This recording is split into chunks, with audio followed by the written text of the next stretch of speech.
Bueno, aquí estamos hablando con el presidente de la UIA, con Miguel Acevedo, que además es el presidente de Aceitera General Dehesa, una empresa muy importante de la Argentina, porque justamente es una empresa ultra competitiva, además integrada regionalmente. Yo he tenido el placer de ir hace muchísimos años. Me dice ahora Miguel Acevedo, ahora no lo va a poder creer, está totalmente cambiado. También es muy interesante que el presidente de la UIA venga de un sector competitivo como el sector aceitero, ¿no es cierto, Miguel? Sí, sí, bueno, es tener una visión de la Argentina y del exterior a través de las empresas, ¿no? Ahora, hoy estoy solamente en la UIA. Ah, perfecto. Estoy, porque es la única manera de poder hablar de las empresas y de los sectores y no solamente estar en un solo sector, ¿no? Pero bueno. Pero bueno, conoce un sector, conoce muy a fondo un sector realmente, uno de los pocos sectores realmente competitivos de la Argentina, porque mm, hay otros que están justamente con problemas gravísimos de competitividad. Y hoy tuve la posibilidad de hablar con Dante Sica y dijo que ese era el desafío más grande de la Argentina, que las empresas realmente peguen un salto de competitividad. Para esa competitividad, Acevedo, como dijo el mismo Sica, me parece que antes de darse cuenta que podía no impactar demasiado bien sus declaraciones en la opinión pública, este dólar alto, ¿es cómodo? Bueno, según para quién. O sea, yo creo que la industria es muy heterogénea. Hay mucha de la industria que es solamente mercado interno y tiene mucho componente importado, otra que tiene una parte de mercado externo. Entonces, por lo tanto, al tener mercado externo, un dólar de 28 es bueno. Ahora, yo no hablaría de valores de dólares, sino que hablaría de la variable dólares. A ver cuánto el dólar tiene que estar equilibrado con respecto a las demás variables. ¿Qué es lo que pasó en estos 2 años y medio? Se fue atrasando. Uno cuando empieza a ver que hay colas en la frontera chilena o que empresas pymes se están quejando de San Juan o en el norte que le entran productos por la frontera, entonces ahí uno se da cuenta de que hay un problema. Lo mismo cuando Ezeiza está lleno de Claro, gente, ¿no? claro. Entonces, de vuelta, el dólar tiene que estar equilibrado con las otras variables, con inflación, con las tasas de interés. Y bueno, hoy está alto, pero hay que ver cuánto tiempo va a estar así de alto. Hay quienes dicen, Acevedo, que el resto del año va a ser muy duro. El mismo ministro Nicolás Dujovne admitió que puede haber una desaceleración en el crecimiento económico, que podemos estar en 0,4%. ¿Cómo lo está viviendo, cómo lo percibe el sector industrial? Claramente, ustedes recién estaban hablando de la suba del PBI del 3,5. A nosotros nos está dando en enero-abril una suba de casi 3,4, 3,5, casi la misma cifra en industria. Ajá, Y liderando, pero eso es hasta abril, claro. y liderando acero, materiales no ferrosos, o sea, todo lo que es cemento, todo lo que es material de construcción y automotrices. Creo que eso a partir de hoy, a partir de esta crisis cambiaria que hemos tenido, vamos a empezar a tener números más bajos, ¿no? O sea, yo creo que igual, para mí Argentina está por el buen camino. Ahora tenemos que ver cómo hacemos para que este tipo de problemas, cómo resolverlos, pero todos juntos, ¿no? Ahora, Acevedo, ustedes como UIA, empresarios, ¿alertaron al gobierno de este problema, digamos, de este ahogo que parecía tener la economía argentina? ¿Es esa la razón por la cual tal vez el presidente Macri sacó a Cabrera y puso a Dante Sica? No sé si esa es la razón o no, que nosotros hemos alertado, que hemos hablado, sí, lo hemos hecho. Teníamos muy buena relación con Pancho Cabrera, hablábamos muchas veces con él Bueno, él y los le calificó de comentábamos. llorones, ¿no? Más de una vez. Perdón que interrumpa. Sí, sí, pero bueno, es la forma por ahí de reaccionar cuando uno tiene críticas, pero nunca tuvimos una mala relación con producción y creemos que esta vez tampoco la vamos a tener. Me parece que la diferencia con Dante Sica es justamente que es una persona que está con un profundo conocimiento del sector industrial. Pero igualmente, yo prefiero hablar de producción. O sea, hoy estaban hablando de Luis Miguel Echeverre. El campo está dentro de la cadena de producción. O sea, cuando estamos pensando en que acá nosotros tenemos un problema de falta de dólares, estamos gastando más dólares de los que producimos. Lo que tenemos que hacer ahora es ver cómo, y esto tenemos que convencer al gobierno, cómo podemos empezar, y esto no es un plan económico, esto es trabajar en forma conjunta. ¿Y qué falta para eso? ¿Qué es lo que usted cree que le falta al gobierno? Ajustes. A ver, ha hecho una ley impositiva muy buena, pero se va a aplicar de acá a 2 años. Entonces, hay muchas de esas cosas que deberían hacerse ahora. Muy gradual, dice Es muy usted. gradual. Entonces, posiblemente para nuevas inversiones deberían tener ahora menos impuestos. O sea, esto lo hemos hablado en estos 2 años, el impuesto a los ingresos brutos, el impuesto al cheque, es un impuesto tremendamente distorsivo. La gente no se da cuenta de lo distorsivo que es para las empresas. Y hoy estamos en una crisis, pero las tasas, la 47, yo lo he escuchado a muchos expresidentes del Banco Central, y Blecher mismo lo dijo cuando le tocó ser, tuvo tasas de 140, pero muy poco tiempo. Esas tasas son imposibles para la producción. ¿Usted cree ¿no? que Caputo debería bajar esa tasa de la del 47%? Yo creo que Caputo, no conozco cuál es su pensamiento, pero no creo que se enamore de tasas de 47%. No creo que pueda mantenerlas en eso, ¿no?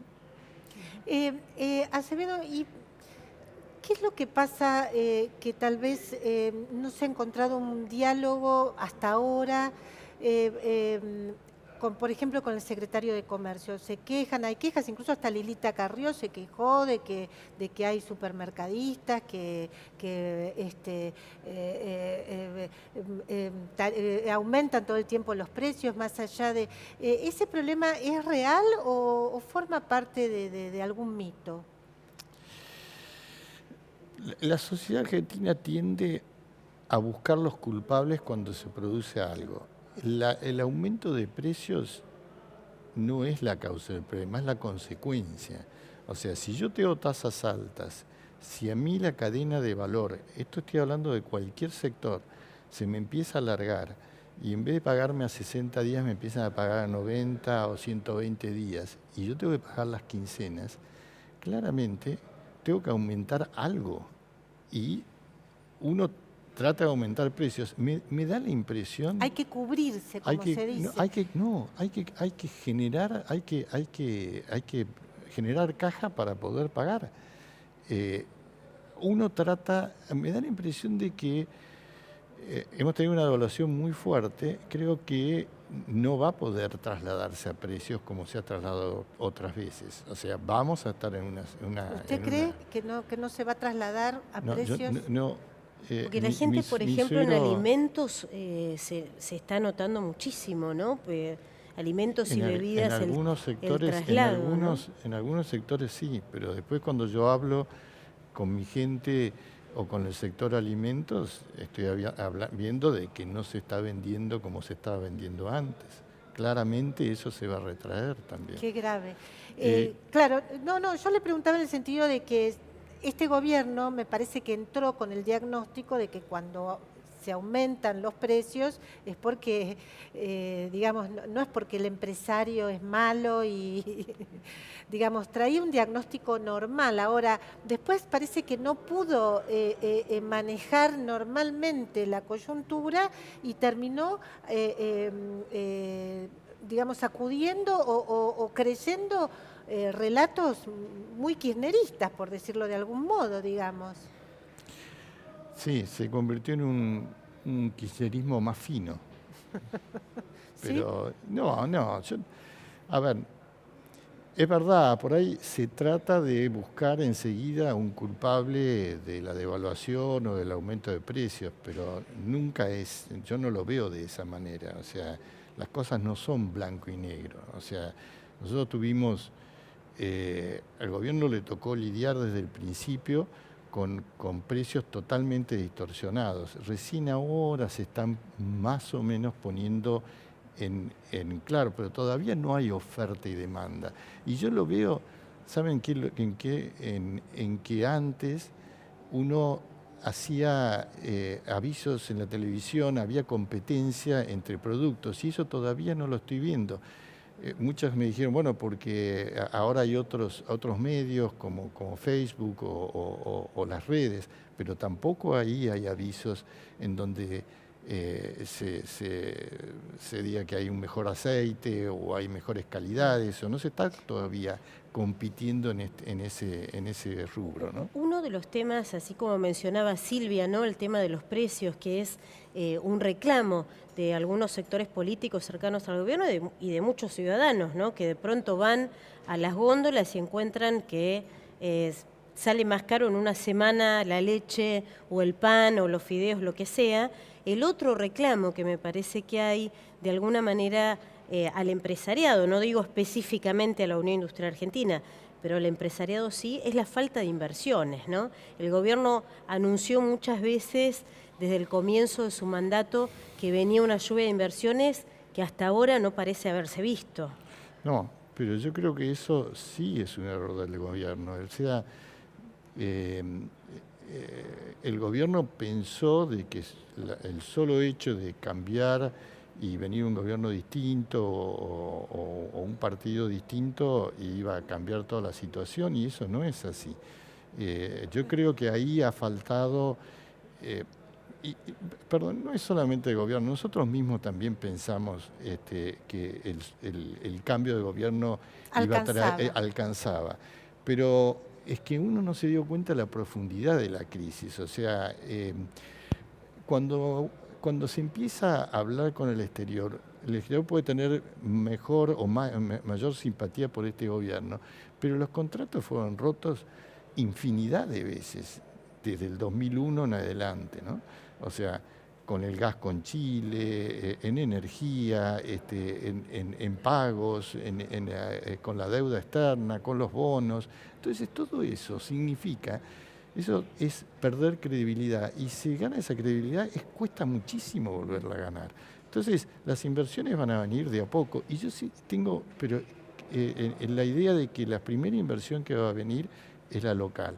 Y la local va a venir cuando se vea que se puede invertir y que se va a tener ganancias. O sea, si el empresario no tiene ganancias y hoy está con pérdidas, o está preocupado si va a poder pagar las quincenas las pymes, entonces no va a haber inversiones. Por eso yo digo, hay muchas medidas que han sido tomadas bien, pero que están pensadas para 2020. Sí, demasiado gradual, como usted mismo dice. Miguel, la última pregunta, no sé si vos querés también hacer una última pregunta. ¿Tenés otra pregunta para hacer? Sí, el tema perdón, gracias Silvia. El tema del empleo, ¿no? Es un tema que me preocupa. Estamos en vísperas de un paro nacional el lunes, como contaba nuestro compañero Agustín Álvarez Rey. Digo, usted está siendo muy claro respecto de las ecuaciones y el nivel de actividad que se viene este año, que va a ser tan difícil para las empresas. ¿Se está perdiendo empleo en la Argentina desde el punto de vista empresario? Hasta abril yo creo que se va a empezar a perder empleo, lamentablemente se va a empezar a perder empleo. Pero aparte de eso, nosotros tendríamos que estar pensando, es correcto, de sentarnos con los sindicalistas y hablar no solamente de aumentos salariales, sino de ver cómo formalizar más al trabajo, porque lo peor que tenemos es justamente la cantidad de informalidad que hay en la economía nuestra.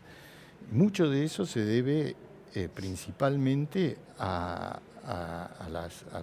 lo que estábamos hablando recién de impuestos. O sea, la gente que se anima a no estar en la parte formal es porque